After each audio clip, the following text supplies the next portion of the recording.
Welcome to Decode Your Burnout, the podcast where we crack the code on burnout based on three primary factors: your programming, environment, and personality. We also feature experts who debunk the myths about what it takes to be successful in their industry and spin those tips to fit the workplace so you can optimize the way you work. I'm your host, Dr. Sharon Grossman, a psychologist turned coach, author, and burnout expert. If you're burned out and want to go from exhausted to extraordinary, book a free breakthrough session with me by going to bookachatwithsharon.com. And if you want to see how you're doing and what to focus on next, download the Burnout Checklist. You'll find the link in the show notes or go to bit.ly/checkyourburnout. Now let's get started.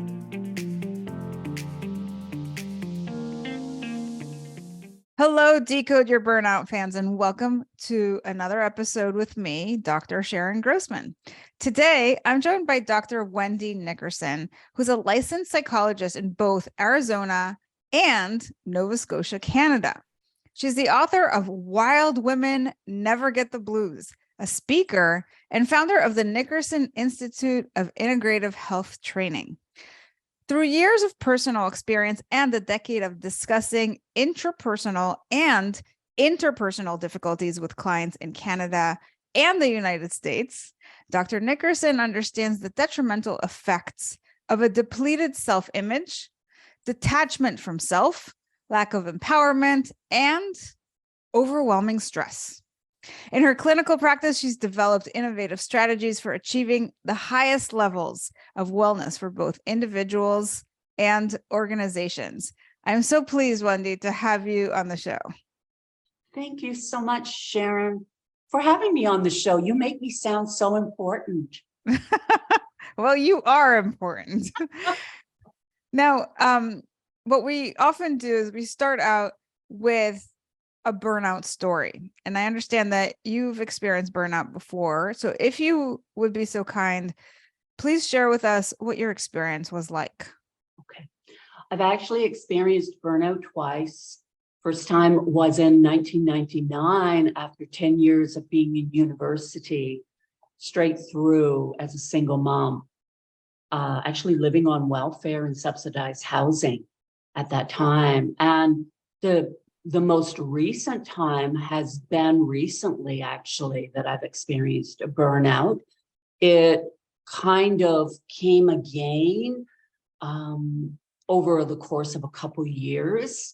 I'm a type A personality, so I tried to fight it.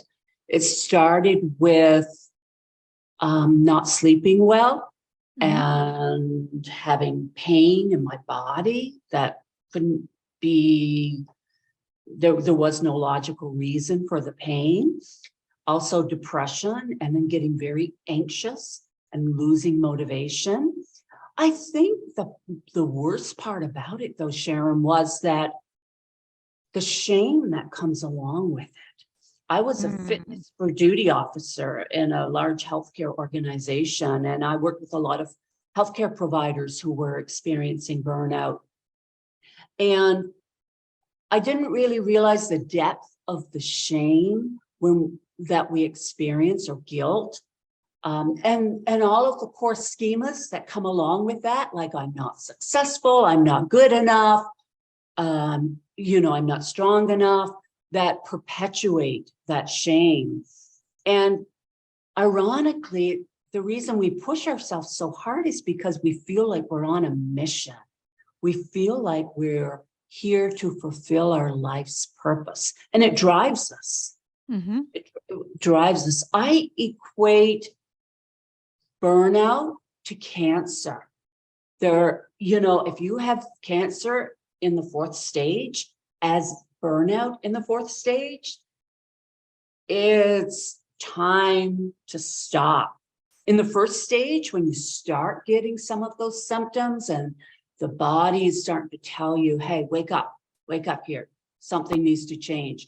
Your trajectory needs to change. Your direction in life needs to change. Something's not right here. And then if we don't listen, it just continually gets worse. in my situation, I tried to, headstrong my way through it.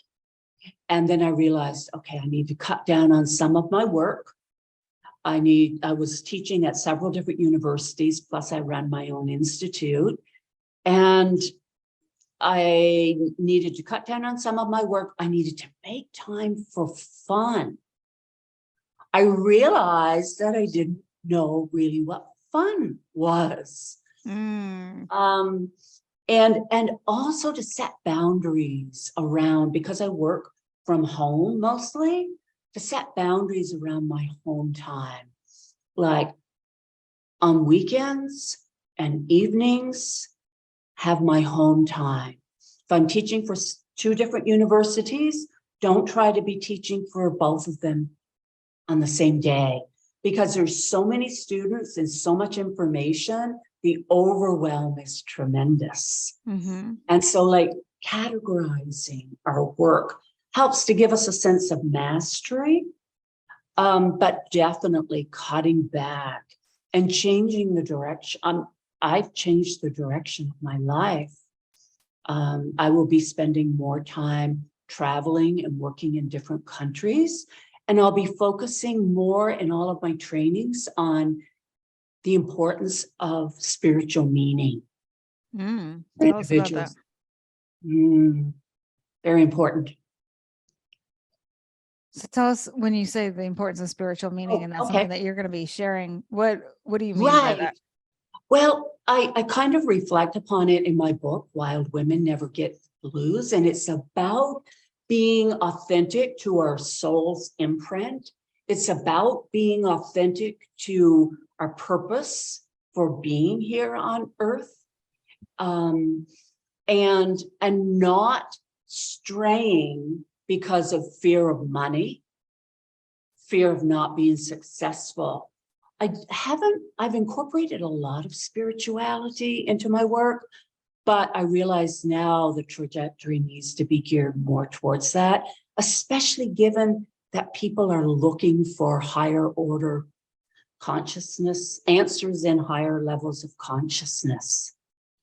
And so if I may go back a little bit, you talked about how you've had these 2 burnout experiences, and it sounds like the first time it happened was when you had really adverse circumstances. You were a single mom, you were living on welfare, so you didn't have a lot of money. And certainly your circumstances were very stressful. Yes. Very stressful. Yes. And so we might say, okay, you perhaps, and feel free to kind of jump in here, but kind of my take on it is that you wanted to climb your way out of that, and so you worked really hard, and maybe that kind of overcompensation led you to that second burnout, where now you were doing too much. Like, you no longer had the initial problem of not having enough money and all that. You had more financial security. Yes.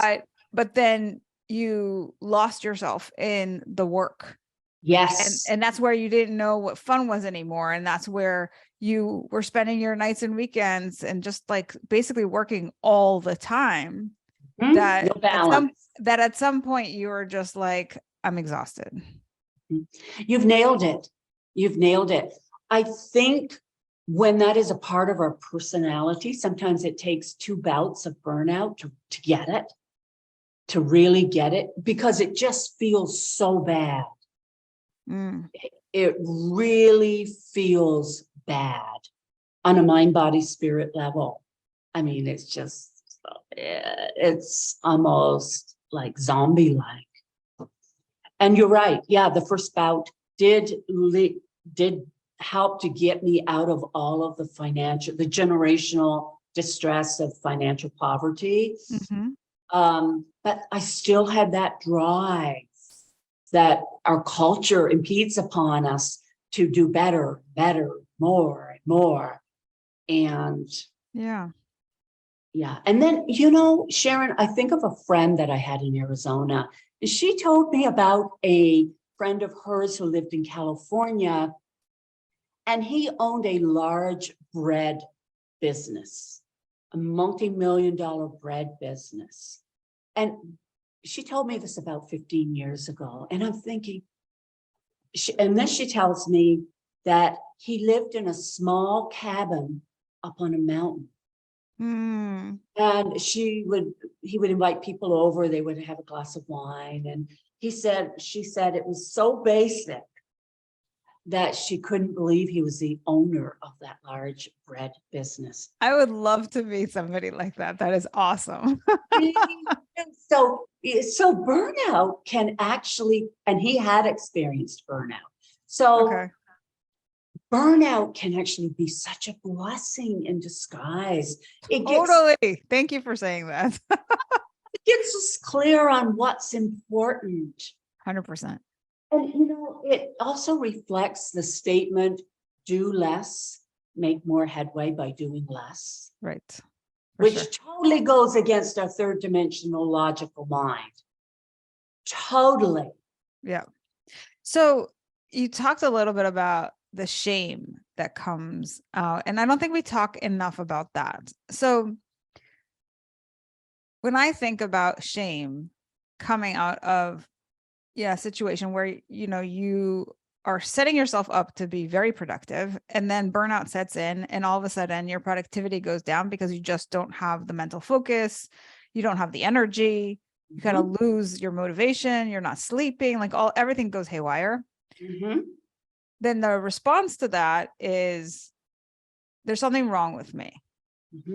That's where the shame comes in. And I would love to hear for you, what do you think was the underlying belief that you had about yourself that made your decline in productivity mean that there was something shameful about your situation?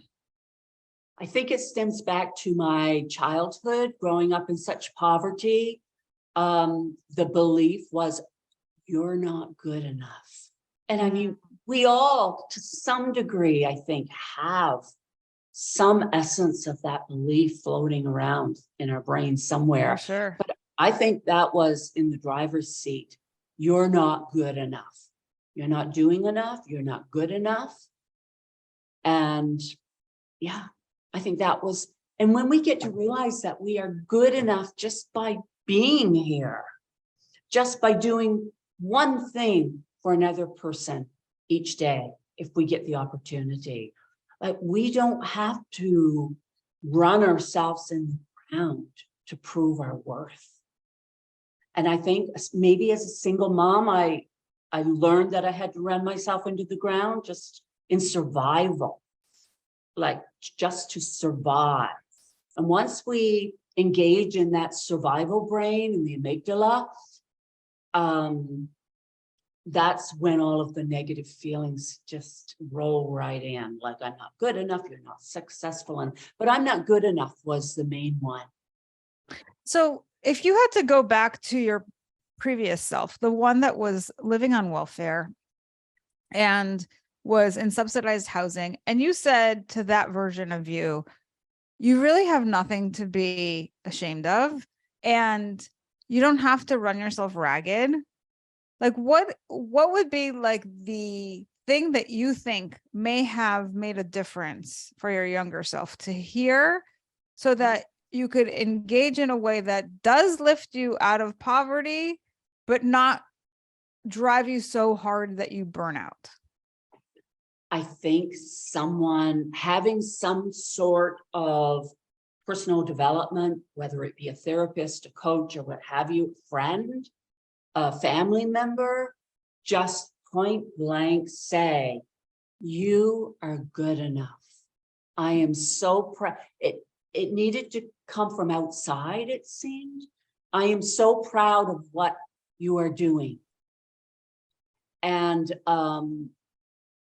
yeah, when you're in survival mode, finding that those internal statements is challenging because you're flooded with all of the fear-based statements.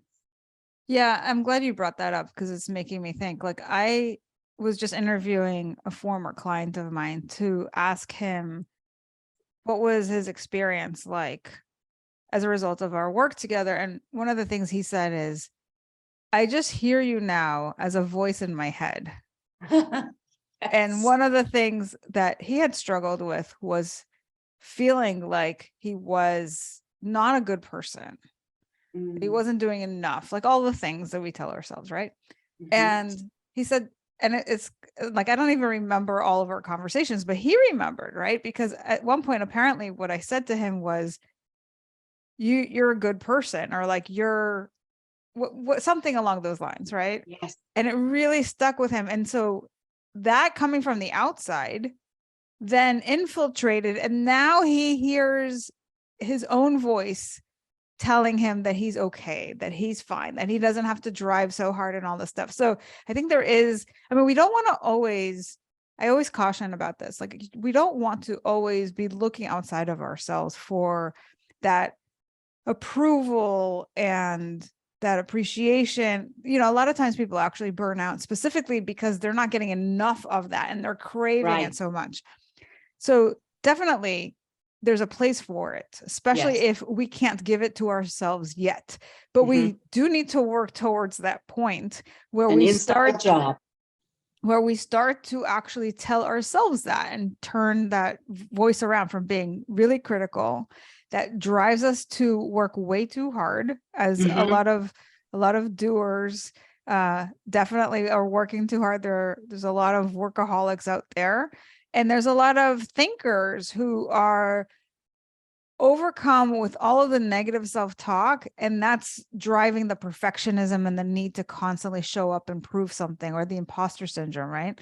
So Yes. I think that's really, really a great point that you're bringing up. Yeah, and I agree with you. It has to be an inside job, but sometimes the seed needs to be planted Yes. depending upon what the person's background is and whether Hmm. they got that in their family of origin or not. Yeah, for sure, Um, for sure. yeah, For, yeah, yeah. so you, so I know you have some things that you want to demyth for us, if you will. So debunk, right? When it comes to burnout, there's definitely some myths floating around. And given your experience, both as somebody who's burned out a couple of times and who is in the mental health space, I would love to hear your take on the subject. The first myth that I find quite prominent is that burnout is a form of depression. And it can be a form of depression. It can be very much affiliated with depression. And sometimes clients will ask me, or people will ask me, what is the difference between burnout and depression? And I always say, go away on a 2-week vacation. Yes. If you come back and you feel better, then it's likely burnout, because depression will still be there when you come back. Exactly. But of course, like, burnout is about exhaustion, mind, body, spirit exhaustion, and our systems shutting down, our immune system, our digestive system, because we're in survival mode, and our neurological systems shutting down, or at the very least not working properly. So it's not the same as depression. Ironically, Sharon, though, most people will go and get antidepressants because it creates some sort of relief oftentimes. But what we don't realize is it needs to be a lifestyle change. It needs to be, our whole essence needs to change. The energy systems in our body need to change. So yeah, it's very different than depression, although we have very similar symptoms. So you, in a way, defined what burnout is for our listeners, which is great, right? You said it's about exhaustion, and the thing that we see is that our systems are shutting down. Can you then also, just in contrast, define what you think depression actually is? Depression, our immune system still works fairly well. Our our digestive system. Well, we can pretty much digest well with depression. However, depression does affect our neurological system. And depression is more, whereas burnout is more exhaustion and rundown of the internal systems, depression is more related to being off course with our mission, as is burnout to a certain extent, but it's also the serotonin depletion, and the other neurotransmitters also depletion. I think there's a lot of research that needs to be done, Sharon, to exactly differentiate between the two because of all the overlapping symptoms. But I would say the neurological part and the neurotransmitters being depleted would be a big difference. That's super helpful, I think, for people listening to this to be able to tease those two things apart. And the reason I'm such a big proponent of like really defining these terms is because, as a former therapist, I believe in diagnosis so that we can have an appropriate treatment. And that's actually part of why I also created this podcast, because even within burnout, I see it as there are different subtypes, if you will. In other words, people burn out for different reasons. When you can identify what is causing you to burn out, you can start to develop appropriate treatments that address your specific issue. So yes, when we are exhausted, there are things that kind of help everybody across the board.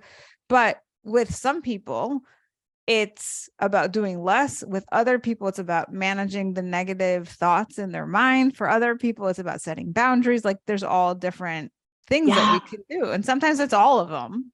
Yes. Right. Yes. Absolutely. I agree. Sometimes it's all of them. So burnout versus depression, I think we've got a really good picture of the difference now. What other myths do you have for us? Burnout can be remedied by slowing down.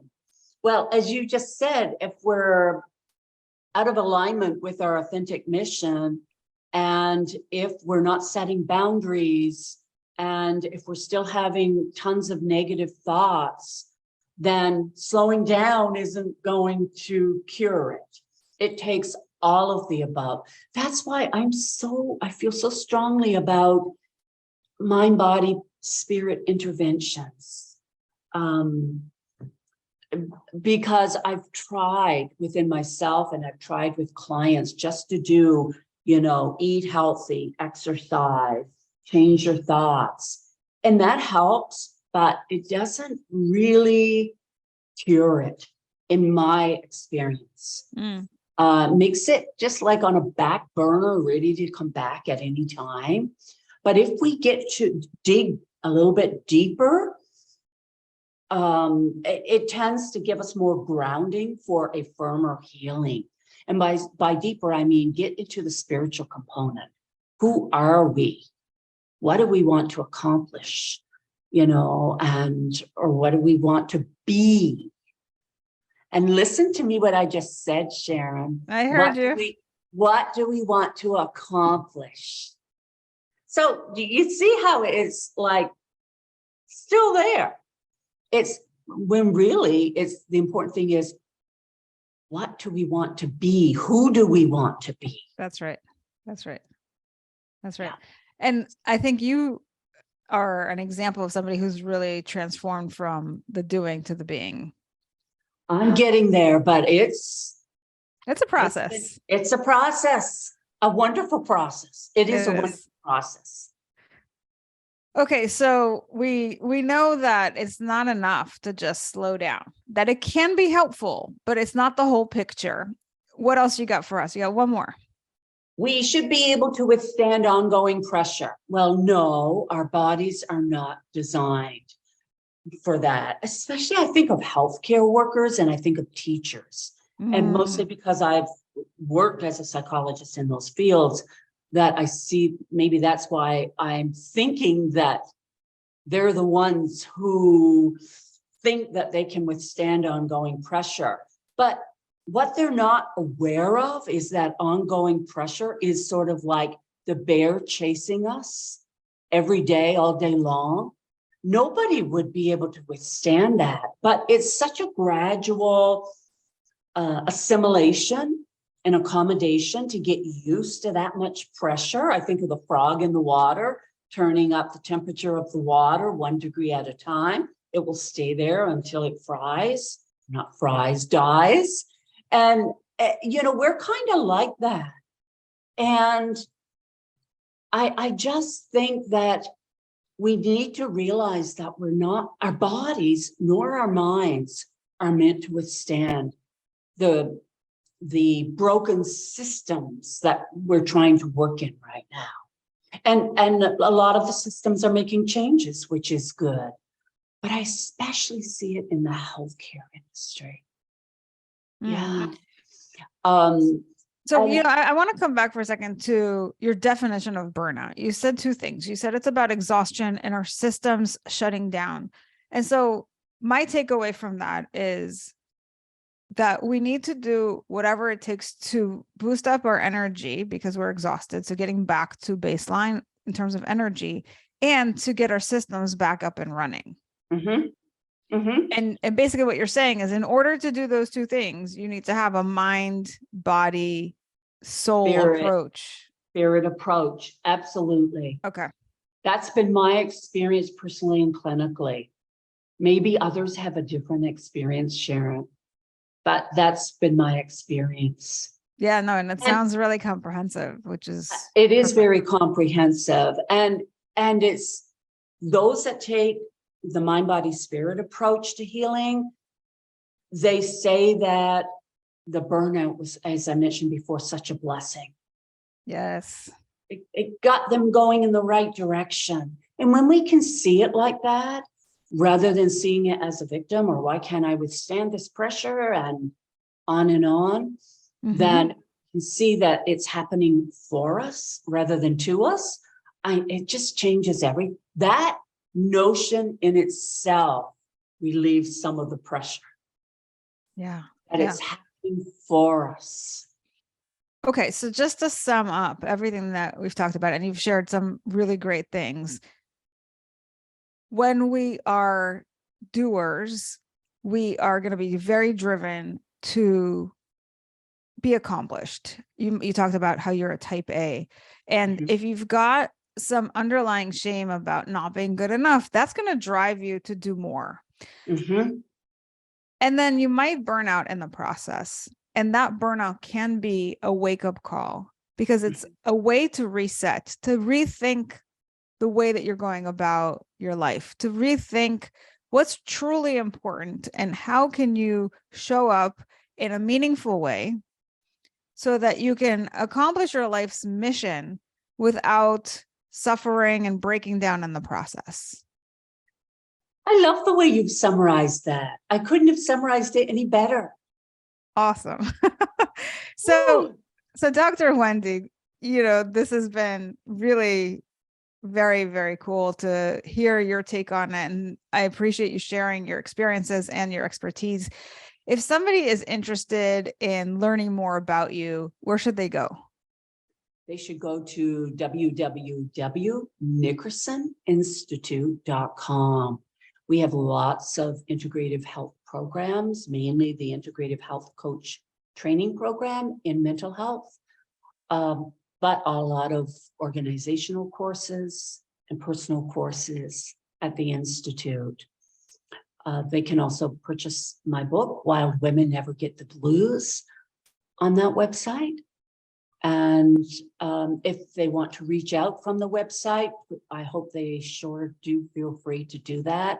I would love to offer some sort of PDF or audio version of the book or something as a gift. I just love gifting because that's a part of feeling good, right? We want to feel good. Yeah, for sure. So I highly encourage you, if you're listening to this or you're watching us on YouTube, to go to the Nickerson Institute because as you've just heard and seen, Dr. Wendy is just a wealth of wisdom. She's been there, she understands it, she gets it. And I can only imagine how you educate other people around these very, very important issues. Thank you. It's my purpose in life. I love it. So thank you for being here, Sharon. I so appreciate you. Yeah. And for all of you thinkers out there, what did you think of the show? If you're a feeler, what did hearing this make you feel? And for all of you doers, what are you going to do based on what you've heard? Regardless of what your personality code is, my goal is to spread the word that burnout is a unique experience. And by decoding it, you can find solutions that are equally unique to you. Help me spread this message by subscribing to the show on Apple or Spotify and leaving us a review telling us what you think, feel, or do differently because of the show. If you're watching us on YouTube, you can leave me a comment or questions to answer in future episodes. And please recommend the show to anyone struggling with burnout. Finally, if you are ready to take the next step with me to DYB, go to decodeyourburnout.com, and I'll see you right back here next week. Take care. Bye.